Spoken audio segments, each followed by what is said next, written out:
Alright, Ronan MMA, welcome back to the channel. Now, Francis Ngannou's saga and his story is just the gift that keeps on giving. I've been doing videos on this for probably the last 5 months now, and I've been very consistent on this. I thought that Francis Ngannou erred by leaving the UFC. I thought that the way in which he left the UFC was an error, and I thought that some of the things he was asking for on his contract were also in error. There has been a new installment in the Francis Ngannou situation regarding one championship and their talks with Francis Ngannou. I want to talk about that a little bit. I want to give a quick overview of all of the other MMA organizations and what they have said on in regards to Francis Ngannou. And this is basically an "I told you so" video. Okay, if you were somebody who has came into my comment section to say bad things or disagree with me, I'm accepting apologies now. Okay, because there is going to come a point in time where everybody who was absolutely riding the very large man that is Francis Ngannou and his nuts will have to admit that they were wrong eventually. Okay, before we get into it, please like and subscribe. I'd greatly appreciate it. Dude, I'll thank you in advance because I'm Canadian and we're super polite. And Bill C11's going to screw me in the algorithm. So I would greatly appreciate it. And I know that you're not going to be the type of person that doesn't do the thing that they've already been thanked for. It would be like getting paid for a job in advance and not doing that job. So thank you very much. Let's get right into it, dude. So I'm going to kick it off with what the CEO of one championship, who his name is Chaudhry. I'm not going to pronounce his last name correctly, so I'm not even going to try, okay? But if you know MMA, you'll know who I'm talking about. He said, one has decided to withdraw from the process of bidding for Francis Ngannou's services. After careful reflection, we decided not to submit our final offer. Francis is a good guy and a good champion. I wish him continued success and happiness. Okay. Another one bites the dust, okay? Another MMA organization that doesn't want him. Like, when are people going to realize that he erred and he is asking for way too much money? When this first happened, people were arguing that Bellator is much more ethical in their business practices and they would probably sign him because they offer their fighters a much larger percent of the revenue split. Okay? Scott Coker said, essentially, that he was asking for too much money. And I think he may have actually used those words exactly, verbatim. I don't think that was essentially what I just said. I think verbatim he said that. He said that the money that Francis was asking for, they could use in other areas to sign a lot of younger talent and things like this. Okay, now I've heard rumors that the PFL is apparently going to buy out Bellator. If Scott Coker remains in any position of power there, I don't know that this is going to change things for Francis Ngannou's case, unless he can sign with the PFL beforehand. But the PFL really seems to be like a last-ditch, like that's like a last resort thing. The way Chaudhry framed that in saying that, pardon me, we've decided to withdraw from the bidding, makes me think that Francis Ngannou didn't really like PFL's offer, and he was trying to see what he could get from other organizations. Well, he's got none left, okay? He's got none left. Scott Coker said he priced himself out.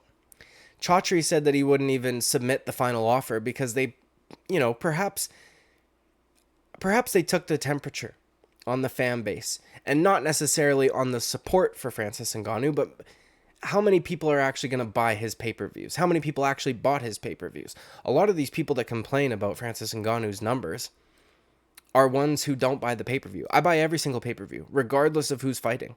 The Amanda Nunes Juliana Pena one. You think I want to spend $70 on that? No, but I'm going to anyways because I'm a degenerate and I love fights, okay? I bought Francis Ngannou's pay-per-view every single time. If you didn't buy his pay-per-views, don't talk to me about his numbers being bad because that's also you're partially to blame for that, okay? But also, I have a feeling that Chaudhry may have took the temperature on the fan base and thought, you know what? He's asking for a ton of money. There's probably, and it's funny that the number that their final offer is not even disclosed. You know what I mean? So it seems really not good for Francis. And I would imagine that one championship's final offer would have been, I know they make a lot of money and they do really well over in Asia and they've been doing pretty big things, right? Like they signed a deal with Amazon Prime and things like that. I would imagine that they were not able to offer anywhere near what the UFC was willing to offer, which was $8 million a fight. A lot of people argue that point as well.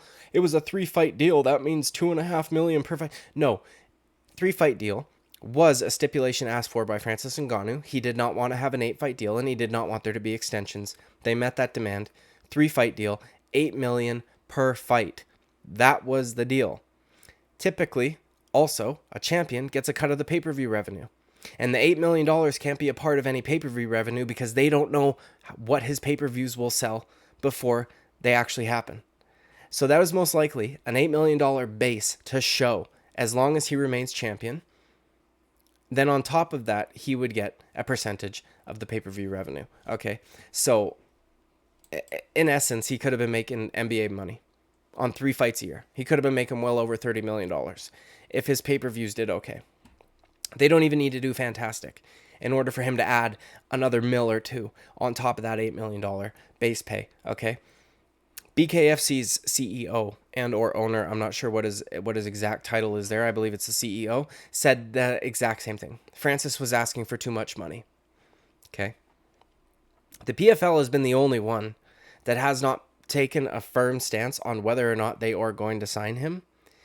But a few months ago, there was like rumblings and cryptic messages, whatever, reported on by MMA journalists that they would be, or that they were in talks at least with Francis and signing him over at the PFL.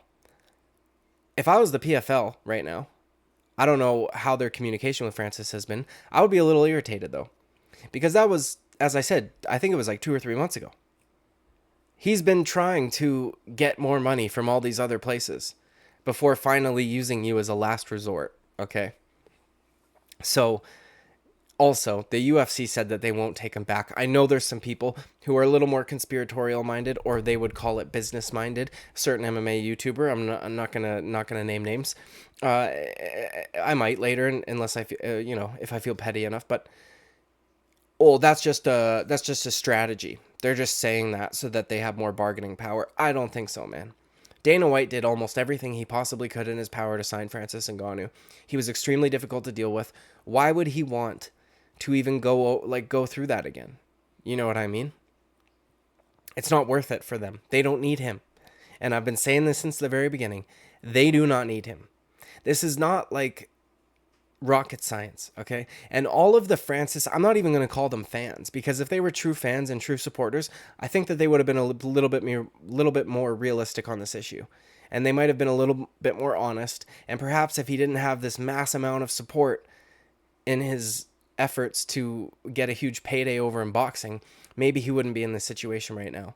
A lot of those people also have no clue how the boxing business works.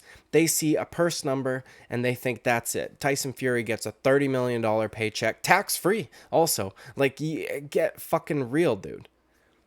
The guy's got to pay promoters. The guy, all this shit, man. Agents, all this shit, dude. And then taxes. They're not making 30 mil. You know what I mean? Per fight. That just doesn't happen. It just doesn't. Also, none of these other organizations had any of the things that Francis wanted that were apparently sticking points for his contract signing with the UFC, which was like a fighter advocate or advocacy group or something along those lines, and healthcare for everyone in and outside the cage, which is a massive, massive deal. And whether or not you think that that would be a nice thing of the UFC to offer, that is not something that one person can get on their contract, that they're going to give fucking healthcare to everybody. That's just insane, okay? So all of his MMA options are out, essentially, except for PFL, which you have to do extraordinarily well over at the PFL, even to get a 7-figure paycheck, and that is just $1 million, and that is before taxes.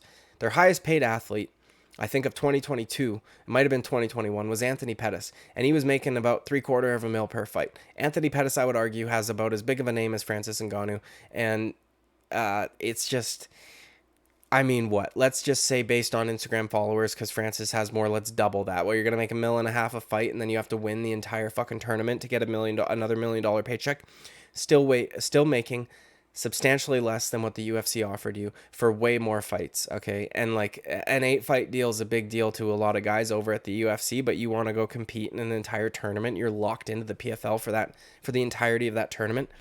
It's essentially a way of keeping guys locked into contracts without having to say, we're signing you on for 8 fights. We're signing you on for the regular season, and then we have the playoffs and all this shit. So you sign on for like multiple fights. Okay. Now let's go over his boxing options because those have all ran out too. The well has dried, okay? Tyson Fury, who essentially used Francis Ngannou as hype. One other thing, dude. A lot of people say that that he has this noble cause. He wanted to go, he wanted to stick it to the man. He wanted to get healthcare for fighters. He wanted this and that. He was sticking it to the big guy. He's the little guy. Everybody should be on board with this. No. If you were not somebody who could see right through this immediately and realize that it was in fact about money, you may be slightly naive. I'm not going to shit on you too hard because Francis Ngannou is he's very easy to be sympathetic to. Okay, he just is. If that was one of his like main goals and like a big sticking point and like him being morally virtuous or whatever, why is it then, and this I will name, Jesse on Fire reported this, and he has a personal relationship with Francis's old manager. And I'm not saying that everything Jesse on Fire says is correct. In fact, I disagree with a lot of what he says, but I am going to trust this because I don't know why he would publicly out this if he didn't actually have the information to back it up. He said that Francis Ngannou left his manager, who was his friend, Jesse on Fire's friend, because that manager was leaving the big corporate agency company that he worked for to start his own thing. So essentially doing exactly what Francis Ngannou was doing, right? I'm going to leave the UFC, this big corporate entity, the big guys, they make a ton of money, big evil corporations, and I'm going to go be my own guy. I'm going to sign where I want to. I'm going to make a bunch of money here. His manager tries to do the same thing. And instead of sticking by his manager, who is now leaving the big guy, sticking it to the big guy to become his own little guy, Francis says, nope, I'm sticking with the big corporate agency company, okay? In what world does that seem like a guy who really has this like goal and agenda to stick it to big corporate guy? Like those two things don't align. For him to leave his manager because his manager was leaving a big corporation, a big agency signing company or whatever the fuck you want to call it, to start out on his own, but he wants to stick with the big agency company. Completely hypocritical if that is what his objective was, okay? I don't think it was. I think his objective was to make as much money as he possibly could, and he believed everything he had heard about big fight purses over in boxing. He believed Ariel Helwani. He believed all these guys that said he could fucking go and do this and got screwed and then became too arrogant or ignorant to decide otherwise. Where are all these guys now? They might say that they hope Francis goes on to do this, but they're not like acting like it's a possibility or probable in any which way. But I want to talk about his boxing options. Tyson Fury, who, by the way, when Francis still had his old manager, they had gotten together in the ring after a Tyson Fury fight and had announced that they were going to be fighting. Okay. After that, pretty much radio silence. After that, Tyson Fury does a fucking April Fool's joke where he talks about Francis and him fighting. Now, Tyson Fury's fighting Anthony Ruiz. I think that's how you say his name. I'm not a huge boxing guy. Either way. So the Tyson Fury is a no-go. Okay? At least for a year, most likely. And I don't think it's going to happen at all, but he's now tied up with a scheduled fight. He's going to be in camp. He's going to fight. He's going to take some time off after the fact. He's tied up. The other guy that was in talks with him, Deontay Wilder, who's a clown, but that would be like arguably the most interesting fight between the three big names at heavyweight, because Deontay Wilder's boxing technique is not as good as these other guys, right? They both just have, him and Ngannou, it would be like who lands first, basically, because they both have insane KO power. Francis Ngannou's boxing is infinitely more sloppy than Deontay Wilder's, but still. He's now tied up with a fight with Anthony Joshua. Okay. And Eddie Hearn was one of the guys who was also like, oh, we'd love to work with Francis and all this shit. Okay. That's like rich people business talk, man. It's just so goofy, dude. Okay. It's so goofy. Anthony Joshua and Deontay Wilder, both. That's two of the other big names in heavyweight boxing. They're tied up now also. He literally has no options.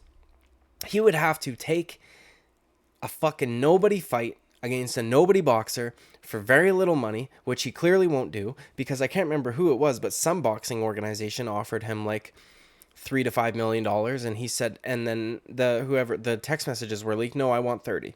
Okay, well, Tyson Fury and Deontay Wilder made 30 million for their fight together. Those are two heavyweight champions who are established names in boxing, who were both pay-per-view draws on their own. You are none of those things, Francis. And you can't really box that well, with all due respect. It's just ridiculous, man. I want to know when all of these guys, the defenders, because I don't think they're fans. I think that they were anti-UFC fans. And they thought that this was awesome, that he was doing this. I want to know when they're going to admit that they were wrong. Because in a year's time, Francis is going to be less relevant than he is today. Even if he gets signed with the PFL, even if he wins their fucking heavyweight tournament, because there's nobody in the PFL's heavyweight division, it's not the same prestige as the UFC belt. It just isn't.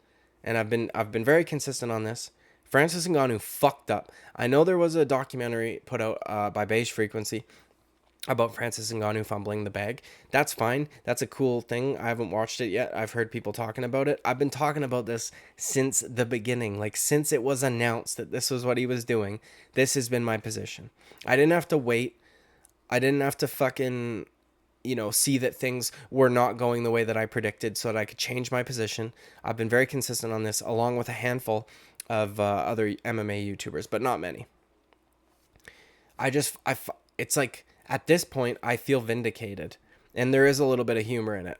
I do feel shitty for Francis because he listened to all of these dumb fucks around him that hate the UFC, that wanted, to see the UFC get fucked over, and they didn't think a step further. They didn't think down the road. They just thought in the immediate, and they were wrong. And a man's career was put on the line for this anti-UFC sentiment. Okay. And it is what it is, dude. It's unfortunate, but yeah. Anyways, this is the end of this video. Like and subscribe. I'd greatly appreciate it. I'll thank you in advance once more. I will see you at the next video. Bye-bye.